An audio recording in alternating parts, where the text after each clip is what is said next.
मैं बरसों English medium school में हिंदी पढ़ाई और कभी भी मुझे हिंदी बोलने में संकोच नहीं हुआ, बल्कि खुद को गौरवान्वित महसूस करती थी। आज भी मुझे मेरी हिंदी भाषी होने का अभिमान है।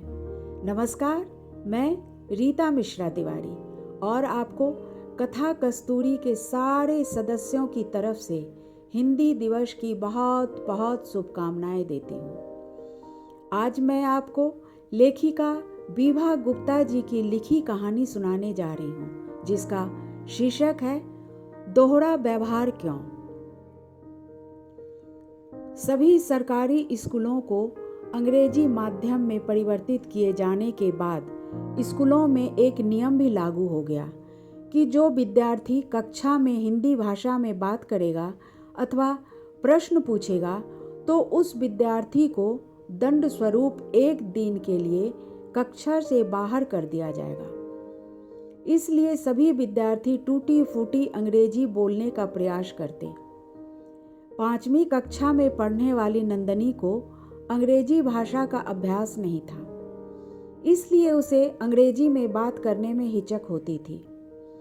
इतिहास विषय की कक्षा में जब उसने अध्यापक से हिंदी भाषा में प्रश्न पूछा तो अध्यापक क्रोधित हो गए और उसे कक्षा से बाहर जाने के लिए कहा।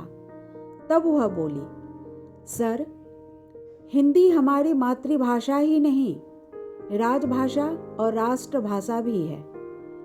फिर इसे बोलने पर प्रतिबंध क्यों? एक तरफ तो हमसे कहा जाता है कि गर्व से कहो कि हम हिंदी भाषी हैं, हिंदी बोलो, और दूसरी ओर हिंदी में प्रश्न पूछने पर आप मुझे दंड भी दे रहे हैं। ऐसा करके तो राष्ट्रभाषा का अपमान कर रहे हैं। स्वामी विवेकानंद ने शिकागो में सभा को संबोधित करते हुए जब कहा, बहनों और भाइयों, तब पूरा हॉल तालियों से गूंज उठा था।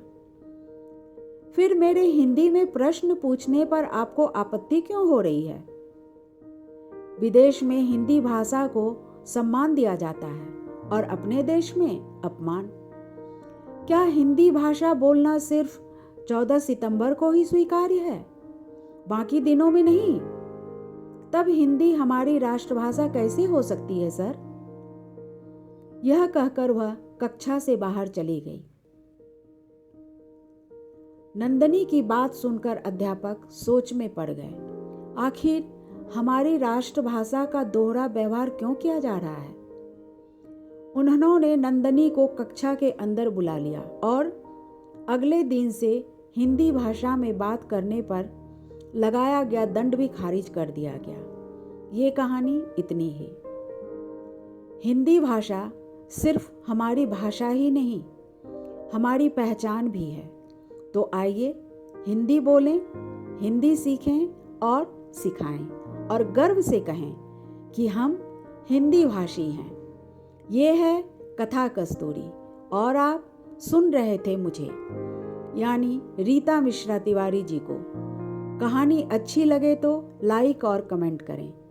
अच्छी और मॉरल कहानियों को सुनने के लिए चैनल को सब्सक्राइब अवश्य करें। फिर मिलती हूँ एक नई कहानी के साथ। तब तक के लिए विदा।